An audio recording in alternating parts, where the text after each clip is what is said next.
আপনাদের ফসলের কি অবস্থা আছে এখন? আপনি দেখেন না কি অবস্থায়, দুনিয়া সাদা হয়ে গেছে। মানে ধান সব শেষ। ওই দেখেন এদিকে দেখেন সব ই হয়ে গেছে। কাঁটাতারের বেড়ার ওই পারেও কি কাঁটাতারের বেড়ার এই পারও আছে, এই পারও আছে, মানে সব দিকে সব, মানে শুধু কি ধানের জমি না অন্য কিছু? ধানের জমি আছে, সবজি অল্প, কিন্তু ধানের জমি বেশি। এর মধ্যে প্রশাসনের তরফ থেকে আপনাদের সঙ্গে যোগাযোগ করা হয়েছে না?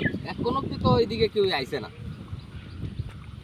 এটা এই এলাকাটা কি ধরে? যে ওই বামুটিয়া জলিলপুর, এটা প্রায় সময় তো বৃষ্টির সময় এরকম প্রায় সময় হয়।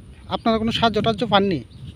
আগে তো দিছে, কিন্তু অক্ষণে যদি আয়া ডিএম থেকে যদি লোক টুক আয়া এসে দেখতে ইয়ে করবে। কালকে থেকেই তো শুরু হয়েছে জল। জল কি মনে হয় এখন জল কমতাছে না বাড়তাছে? অক্ষণে স্থির আছে জল, স্থির আছে, কমতেছে পারে না, অনেক স্থির আছে। এটা মানে এলাকাটা কদ্দুর এলাকা মনে হয় আপনার, মানে জলের? জলিলপুর, আপনার জলিলপুর বামুটিয়া লই আসে এইদিকে ডোসামোরা লে এই সাইডটা তো পুরাটাই আছে। জলিলপুর আছে, বামুটিয়া আছে।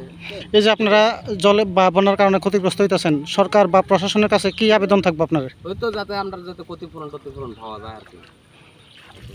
আয়ো আয়ো আয়ো